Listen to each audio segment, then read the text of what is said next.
네, 여러분은 현재 글로벌 증시 투나잇과 함께하고 계십니다. 자, 이제 뉴욕 증시 개장을 준비하면서 글로벌 시장에 대한 이슈 이야기해 볼 텐데요. 내일의 수익을 떠먹여줄 이슈, 내일의 이슈 시간입니다.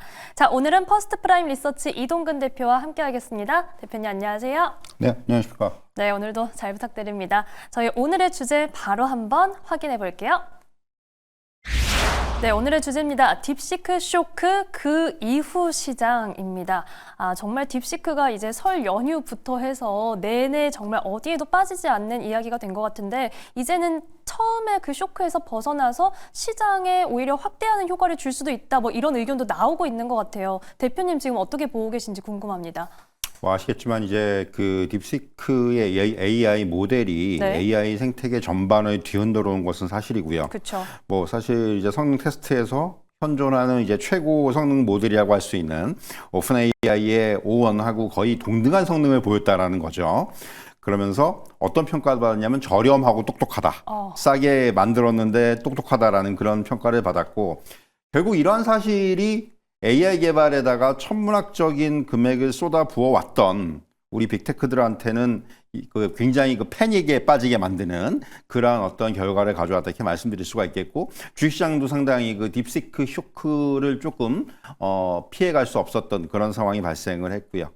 결국 이제 딥시크가 이렇게 개발 비용을 획기적으로 줄인 그런 배경에는 AI를 이제 오픈소스로 제공한다는 그런 그렇죠. 정책이 있는 거죠. 네. 그러니까 기존에 이제 그 오픈 AI에서는 이제 이런 그 AI를 개발함에 있어가지고 사실은 많은 부분을 숨겼어요. 예, 개방을 안 했죠. 예, 이런 소스들을 개방을 안 했는데 딥시크는 그와 정반대의 정책을 취했던 부분이고 그러니까 검증된 코드를 개발에 적용하면서 비용이라든가 시간을 크게 단축시키는 효과를 가져왔고요. 학습 과제도 효율화시켰고 결국 이로 인해 가지고 이제 딥시크의 등장이 어떻게 보면은 AI 산업에 있어서 AI를 만들어내는 비용이라는 측면을 우리가 다시 한번 돌아보게 만드는 그런 이제 그 결과를 가져왔다 이렇게 말씀드릴 수가 있을 것 같아요. AI 모델의 그 개발에 들어가는 비용이 줄어들면은 AI 활용에 대한 비용도 줄어들지 않습니까? 그렇죠. 그렇게 되면 결국은 이렇게 이제 그 딥시크 같은 오픈소스 진영이 앞으로 계속해서 부각이 된다면은 AI 상용화 시기가 앞당겨질 수 있다라는 그런 기대감이 커질 수가 있다라는 거죠.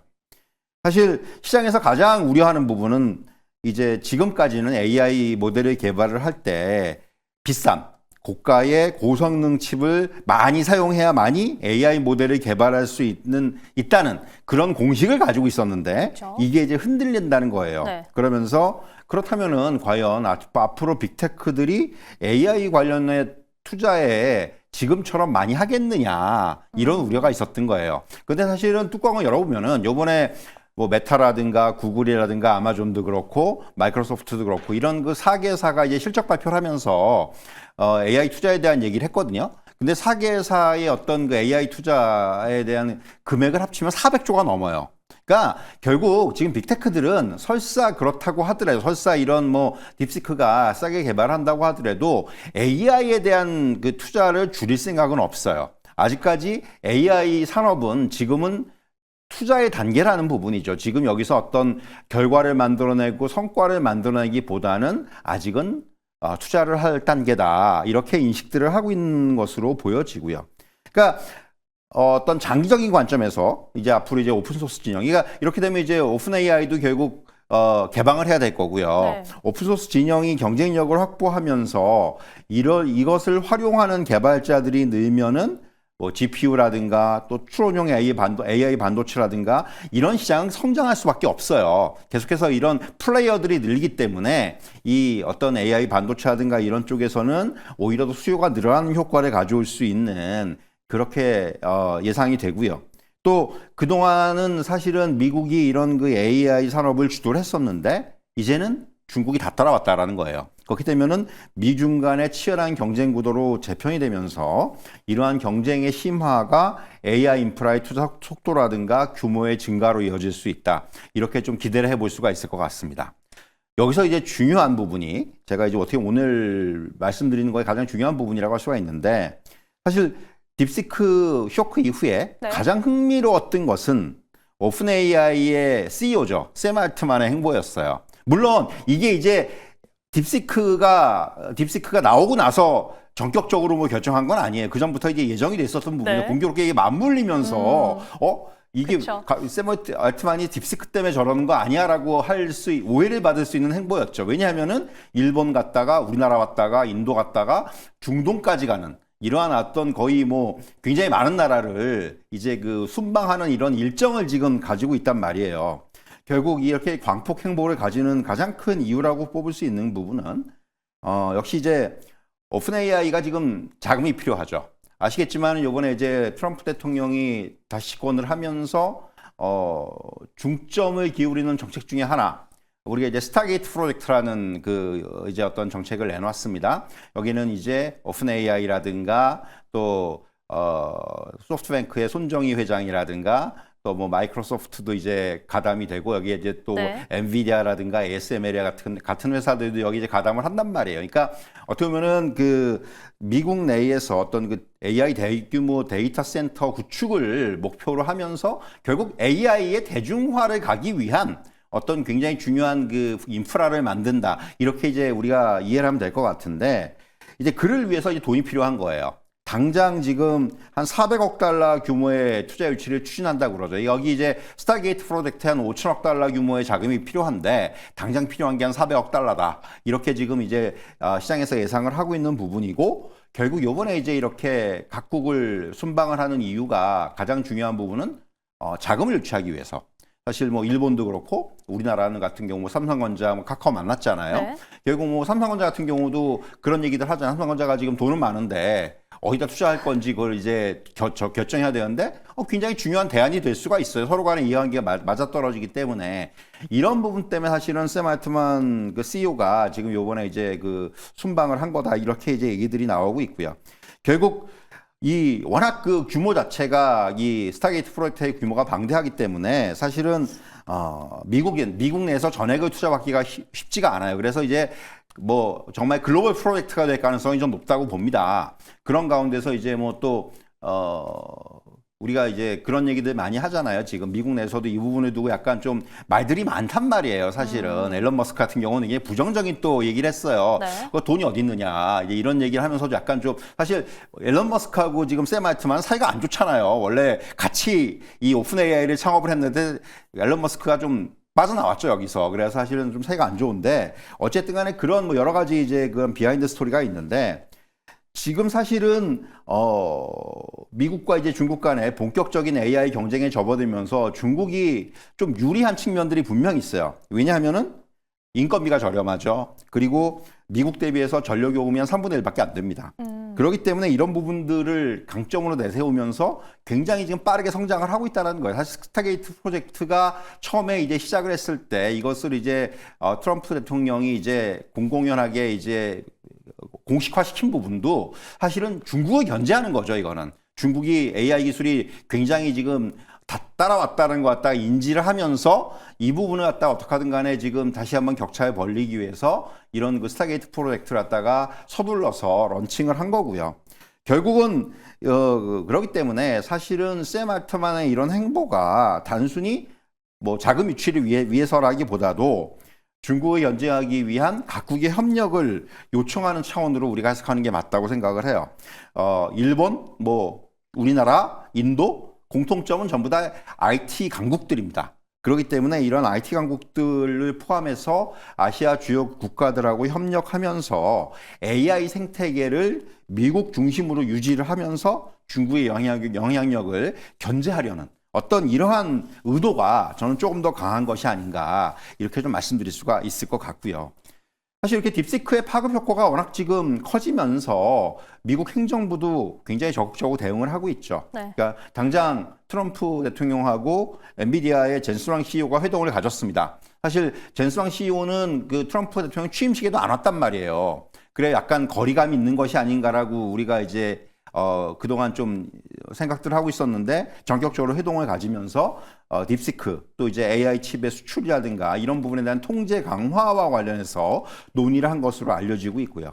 사실 딥시크가 뭐 알려져 있는 것은 AI 모델의 구동에 엔비디아가 이제 중국의 수출용으로 제작한 저사양 칩, 우리가 이제 H800 칩인데 이거를 사용한 것으로 알려지고 있습니다. 그래서 트럼프 행정부가 엔비디아의 어떤 대중국 반도체 수출을 H 한 20급까지 굉장히 낮추는 거예요. 아주 저사양 칩까지 확대하는 방안을 검토하고 있는 것으로 알려지고 있죠. 사실 이렇게 이제 중국에 대한 그 반도체 통제가 더 강화되는 것은 사실은 굉장히 우리나라 반도체 기업들 입장에서 좀 악재로 작용할 수가 있겠죠. 사실은 지금 요번에 이제 딥시크의 등장이 AI 반도체 시장의 전체 성장을 좀 예고한다는 말씀을 제가 드렸는데 사실 우리나라 반도체 업계들한테는 굉장히 호재로 작용할 수가 있었던 부분이에요. 왜냐하면은 지금 AI 인프라 확장과 함께 데이터 센터용 반도체 칩이라든가 패키지 수요가 증가될 것으로 예상이 됐죠. 그리고 우리나라 지금 삼성전자라든가 SK하이닉스의 대중국 매출 비중이 30%입니다. 그러니까 상당히 큰 시장이에요. 그러니까 여기서의 어떤 우리가 더 이 시장을 키울 수 있는 기회가 될 수가 있는데 뭐 미국이 이제 가만히 안 있는 거죠. 반도체 수출에 대해서 수출 규제를 한다면은 이게 그리고 이제 첨단 반도체에서 범용 제품까지 확대가 된다면은 우리나라 기업들도 타격을 받을 수밖에 없습니다. 그래서 사실은 이 부분은 상당히 우리나라 기업들한테는 기회이자 위기라는 표현들을 많이 쓰지 않습니까? 그래서 향후에 어떤 이런 미국의 어떤 정책 방향성 그리고 이에 대한 우리나라의 어떤 이번에 이제 우리나라 반도체 특별법이 지금 이제 통과가 되는 뭐 그런 이제 상황에 와 있는데 이런 네. 부분들에 있어서 정부하고 기업이 공동으로 철저한 대응 방안을 좀 마련할 필요가 있다. 이렇게 좀 말씀드릴 수가 있을 것 같습니다. 네, 이렇게 지금 딥시크의 등장으로 인해서 크게 흔들렸던 시장 속에서 저희가 주목해야 할 포인트 자세히 짚어드렸습니다. 우선 미국 빅테크의 투자가 위축되는 요인은 아닐 것이다. 오히려 이 소위 플레이어가 많아진다는 말씀을 해주셨습니다. 시장이 빠르게 커지는 요인이 될 수가 있고 지금 우리가 주목해볼 포인트는 오픈 AI의 샘 알트먼이 IT 강국을 도는 이 광폭 행보를 통해서 향후 계속해서 이 패권 경쟁이 좀 어떻게 펼쳐질지 주목해보자라는 말씀도 해주셨습니다. 자, 저희는 그럼 앞으로는 또 시장 어디에 좀 체크를 해야 할지 이 기술 패권 경쟁뿐만이 아니라 사실 무역 분쟁에 대한 부분도 계속해서 팔로우를 해야 될 것 같은데요. 네. 사실 이제 지금 시장에서 어떻게 보면은 우리가 지난주에 가장 좀 많이 얘기 나왔던 거는 관세죠. 네. 이제 뭐 멕시코에다 관세를 매기느니 캐나다에 관세를 매기느니 이것들이 이제 좀 연장이 된 상황이고 중국하고는 이제 본격적으로 이제 본격적인 전쟁에 들어가기 앞서서 약간 잽을 주고받은 상황이고 이제 그런 상황이라고 할 수가 있는데 사실 지금 시장에서는 뭐 트럼프 대통령하고 시진핑 주석이 뭐 협상을 할 가능성도 있다라는 얘기도 많이 나오고 있는데 사실은 이제 그 미중 간의 무역 분쟁은 저는 굉장히 장기화될 것으로 보여져요. 어차피 이거는 이제 긴 싸움이고 네. 그야말로 이제 그런 가운데서 수많은 이제 그 어떤 그런 노이즈들이 좀 발생을 하지 않겠는가 이렇게 말씀드릴 수가 있겠고요. 결국 지금은 이제 다시 한번 트럼프 집권 초기고 뭔가 그동안 우리가 좀 이제 이런 부분을 생각하지 않고 있다가 다시 이런 부분이 불거지면서 시장이 약간 또 한번 이제 약간 경기를 일으키는 그러한 단계에 있지만은 이제 시장의 관심이 좀 점점 희석될 거라고 생각이 됩니다. 그리고 이제 우리나라 같은 경우도 트럼프 일기 때는 우리나라가 중국 비중이 너무 높았어요. 그래서 사실은 이런 미중 간의 관세 분쟁으로 인해서 우리가 좀 타격을 많이 받았고 그리고 이제 그로 인해서 주식시장도 영향을 많이 받았는데 사실은 그동안에 왜 중국 비중은 상당히 줄어져 있습니다. 그래서 사실은 영향은 조금 우리도 많이 감소가 되지 않겠는가 하는 생각이 들고요. 네. 다만 이제 향후에 관세 관련해서 어떤 이슈가 부각될 때마다 일정 부분의 변동성은 감소해야 되지 않겠는가 이렇게 좀 말씀드릴 수가 있겠고요. 시장 전체를 놓고 봤을 때 미국채 10년물 금리가 지금 최근에 굉장히 안정화가 되고 있죠. 그랬죠. 그리고 이제 원달러 환율도 굉장히 좀 레벨 다운되는 모습이에요. 이제 1,440원, 30원 여기서 이제 어느 정도 좀 단계가 내려와 있는 상황인데 이런 것만 놓고 봤을 때는 환경은 좀 긍정적이 돼가고 있습니다. 그리고 이제 우리나라 시장도 딥시크 또 관세 이슈가 반영되면서 시장이 단기 급락을 했는데 결국 그 부분은 다 회복을 했어요. 지수상으로 봤을 때는. 그렇기 때문에 이제 빠른 회복력을 보이고 있다는 점에서는 결국 향후에도 설사 변동성이 나오더라도 그런 변동성은 오히려 우리가 이용할 수 있는 그런 어떤 투자 전략도 지금은 가능하지 않겠는가 이런 말씀을 좀 드릴 수가 있을 것 같고요. 사실 지금 이제 우리가 실적 시즌의 막바지에 이루고 있는데 사실 이번 기업의 미국 같은 경우는 이번에 이제 실적 시즌의 가장 중요한 부분이 역시 관세였습니다. 그러니까 S&P 500 기업들 중에서 한 200개 업체가 실적에 대한 가이던스를 얘기하면서 관세의 영향을 언급을 했어요. 네. 그만큼 이제 이렇게 이제 관세의 좀 중요성이 부각이 된다는 거고요. 이게 이제 트럼프 일개인 정부하고도 유사한 상황인데 그만큼 관세 불확실성이 기업들의 실적에 중요한 요인으로 작용을 한다 이렇게 말씀드릴 수가 있겠고요. 우리나라 기업들 같은 경우는 사실은 지금 요번에 역시 특징적인 부분은 실적 시즌에서 어닝 서프라이즈가 나오는 기업들의 주가가 예년보다 훨씬 더 좋게 움직였습니다. 뭐 몇몇 종목들이 아주 특징적, 뭐 LIG 넥스원이라든가 현대로템이라든가 삼양식품이라든가 또 오늘 같은 경우 HL 만도라든가 여러 기업들이 이 실적 어닝 서프라이즈를 등에 업고 급반등이 나오는 이런 상황들이 발생을 했는데 그만큼 지금 이제 우리나라 기업들이 최근에 여러 가지 뭐 경기의 부진이라든가 이런 부분에서 실적의 어떤 기대감이 많이 약해져 있는 상황에서 이런 그 어닝 서프라이즈가 네. 어떤 주가를 끌어올리는 굉장히 중요한 그 동력으로 작용했다라는 부분을 보면은 역시 지금 실적이 어느 때보다도 중요한 그런 시기를 통과하고 있는 것이 아닌가 이렇게 좀 말씀드릴 수가 있을 것 같습니다.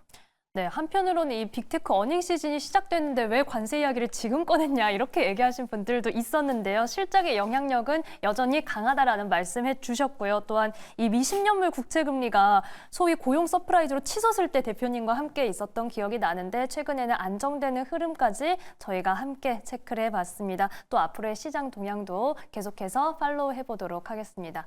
자, 오늘 말씀은 여기까지 듣겠습니다. 지금까지 퍼스트 프라임 리서치 이동근 대표와 함께했습니다. 고맙습니다.